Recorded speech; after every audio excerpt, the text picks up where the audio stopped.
Hey folks, Scott Walters here. Welcome back to the Bulletproof Garage and episode 2 with our free Caterpillar 977. Now, if you missed episode 1, scroll down below to the description and I'll put a link to it. Now, I have some fantastic news for episode 2. First and foremost, it's only going to get up to 101 today. All right. And next, and perhaps even more important, folks, I was too busy in the last episode congratulating myself on getting this free machine. And I didn't do a really good inspection. And I think now I know why it was free. So the machine has some serious problems. They're going to be very expensive and very difficult to fix. It's just awesome. And I hope we didn't end up with a parts machine, but we'll figure it out. Okay? So sit back, relax, and enjoy the ride. Here in the Bulletproof Garage. Okay, folks, so if you remember in episode 1, we were working on the track tensioner, right? And I was, again, too busy congratulating myself for figuring out what the problem was. I don't think there was a problem with the track tensioner. I don't think there was a problem at all. It should have been a clue that somebody was getting ready to work on the tractor. But again, the tensioner was very loose, and there was a lot of slack in the track. Now we're going to play a game called One of These Things Is Not Like the Other One. So we're going to go look at the sprocket on the left-hand side of the tractor, and then we're going to come back to this one.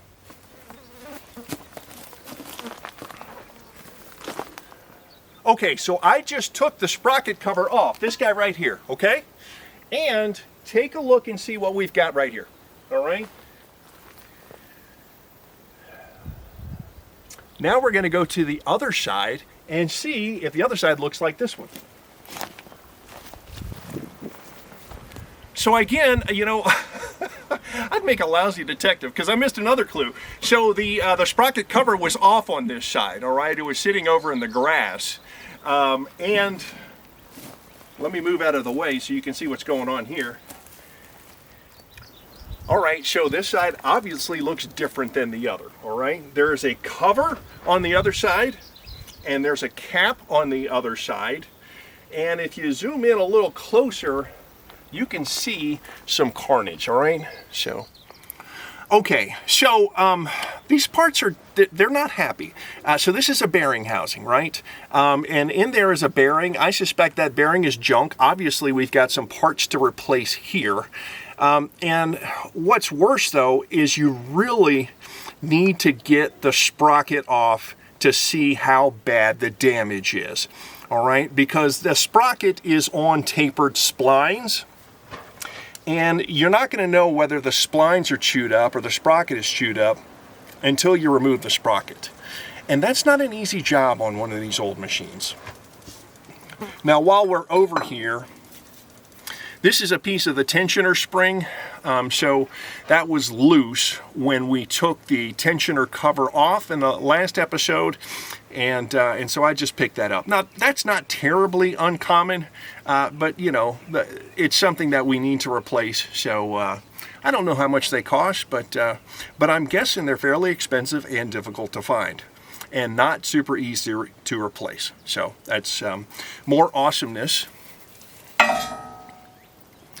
All right, so another thing I've done today is I figured out where the serial number is. So it's really important to get the serial number for these old machines because they have different series and different iterations, you know, and you've got to have that serial number to find the right parts. So I found the serial number on the engine. You're not going to be able to see it from there. I'll have to post up a picture.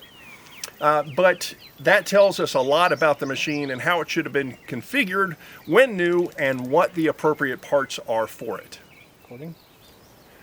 Okay, folks, I'm hoping for some good news here, but I'm on a little bit of a roll.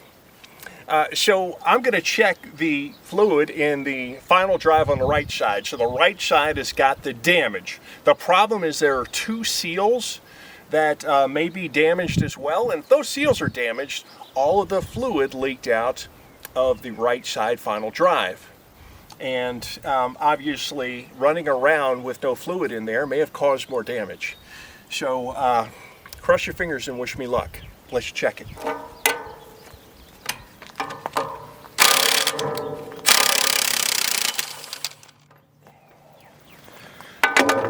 All right, there's the plug, and I am not seeing anything. Let me go get a light. All right, well, there's more good news. That looks to be bone dry.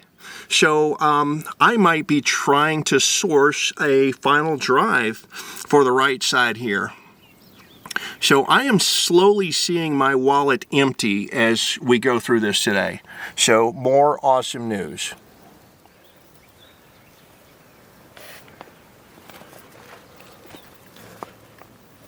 Squad here.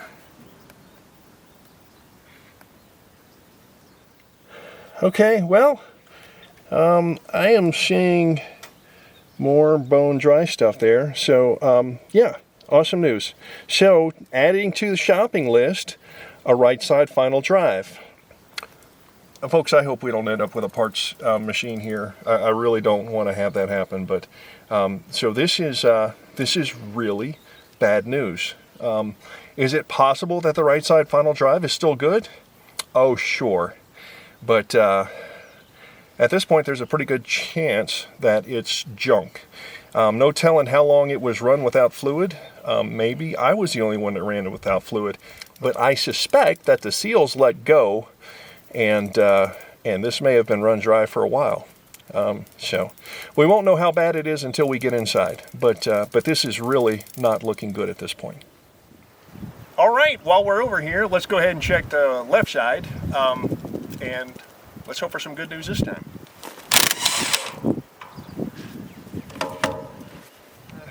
I can't see anything. Let me get the light. So there is fluid down there. It's low, but there's fluid. So all right. So maybe the left side final drive isn't junk, but I suspect the right side is. Well, yeah, more good news. We've got a little wasp nest there. We're going to go ahead and evict those folks here in a second. Okay, go for it. Okay, so everybody knows that these old machines are worth so much more if they're matching numbers, right? So we already got the serial number off the engine, and we wanted to verify that it's actually the original engine. So there's actually a serial number stamped on a tag back on the back of the tractor here, all right? So, and it's missing in action. So you can see the rivets right here where it used to be. And there should have been a tag there. Now, a lot of times Caterpillar will stamp the serial number under where the tag is riveted, but I'm not seeing any evidence of that here. So, you know, just more good news. It's we can't prove that it's a matching numbers 977. All right, now I'm going to go ahead and drain the right final drive. So the right final drive is the one where we've got the damage. That's this guy right here, all right? So that's what transmits the power to your sprocket. We didn't see any fluid in there, but there might be some fluid all the way at the bottom, and there's probably some broken parts down there too. So let's go ahead and see what we can find. All right, so the drain plug is right here, and it just takes a 1/2-inch ratchet.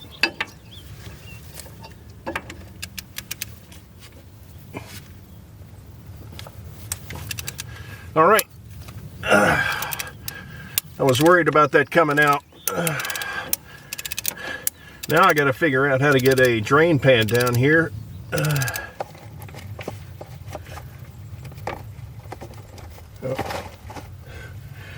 Okay, well, more awesome news. There is not a drop of fluid in there. So that's dry, and that's been dry for a while.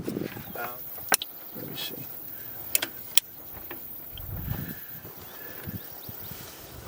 All right, let's see if we can get some fluid out of the left side final right here. And they take about 7 gallons. And what I'm worried about is that it is full of debris. Yeah, I don't see anything coming out. I think we got the same situation here as we have the other side. Water. Okay. So, more good news. There's water in the final here. And then on top of the water, is going to be some sludge. Okay. I smell something.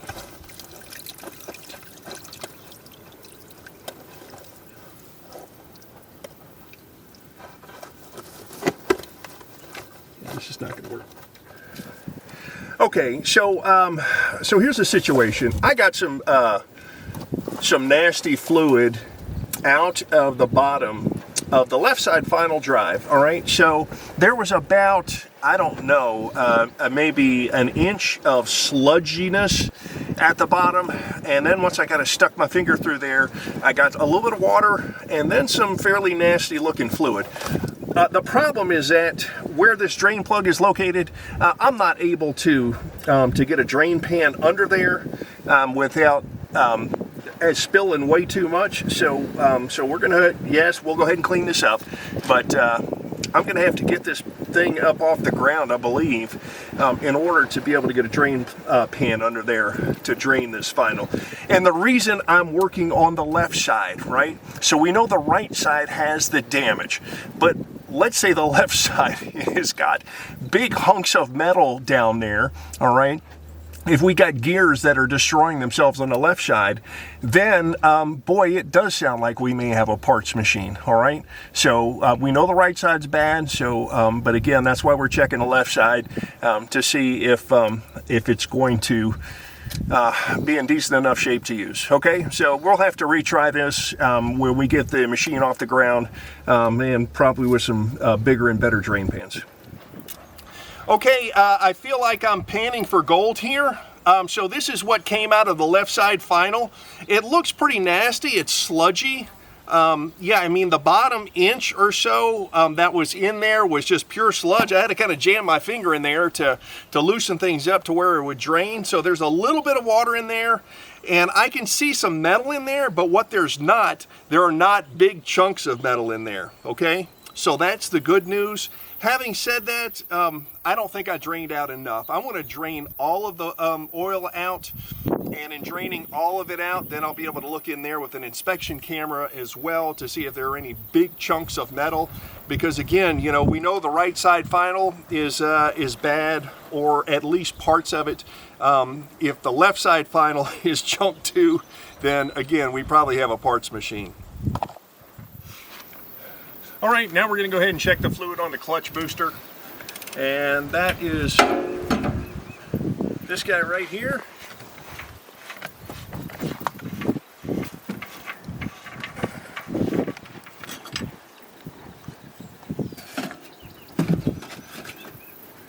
All right, yeah, I got a little strainer in there.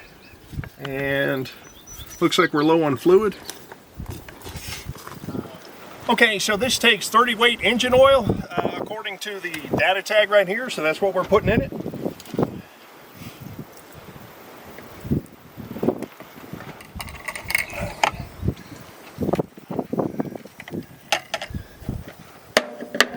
All right, that's full.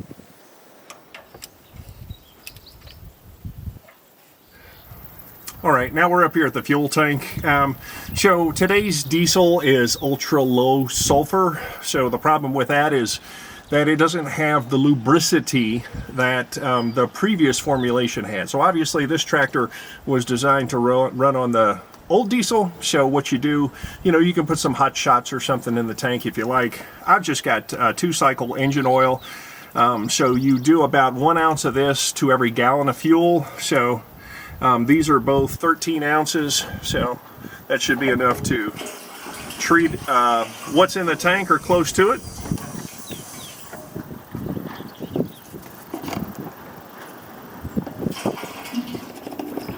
All right, good to go. Okay, so let's talk about the ROPS, or the rollover protection system. So that's this right here. It's interesting that this tractor did not come with the ROPS when it was new, so it was retrofitted at some point. So if you can come back here and take a look at the tag. Let's see what that says.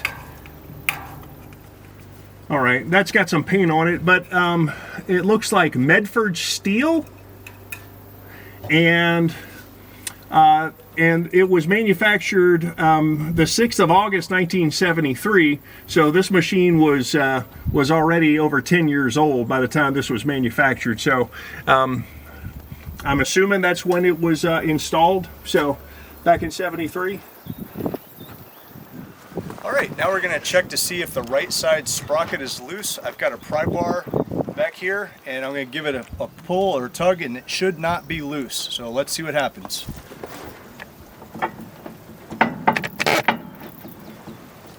Not good.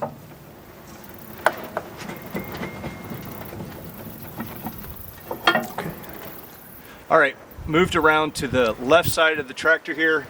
We're gonna try to pry on the left sprocket, see if it moves. Nope, nothing, it's solid. All right, let's get the air filter off and get the number off it so we can get a replacement.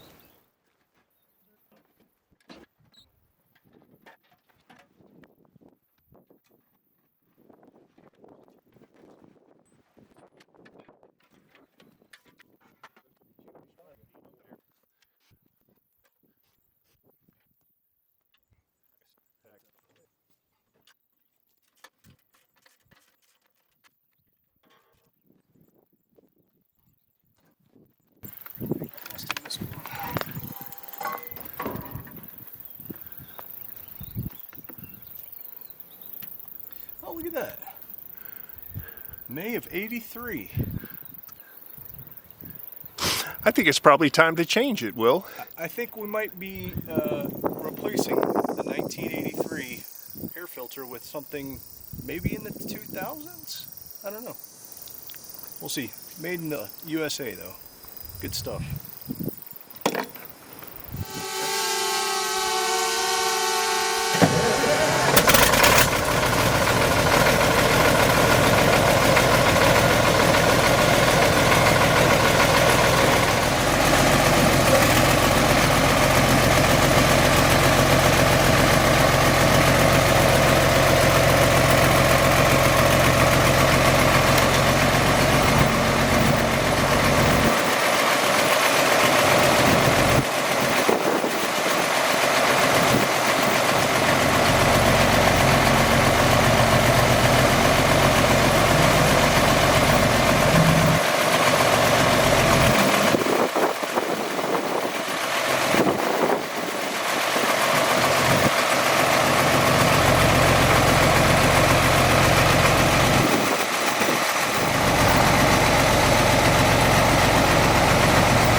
Okay, the gauges generally work. The fuel pressure works. The lube oil pressure works. Don't know if the temp gauge in the middle there was working. So, yeah, the voltmeter is obviously not working, and the converter oil temp. I didn't notice if that was working or not. I've just got to check the footage on that. But what we don't have is an hour meter, and that's unfortunate because I have no idea how many hours this machine has. So anyway, yeah, got a little work to do here. All right, in the first video, I noticed that the coolant level was low, so I went ahead and it took 4 gallons. I put distilled water in it, and of course it was all water all the way up at the top, and so I was like, I don't know if it's got actual coolant in it. So let's check and see if there's anything green under there now.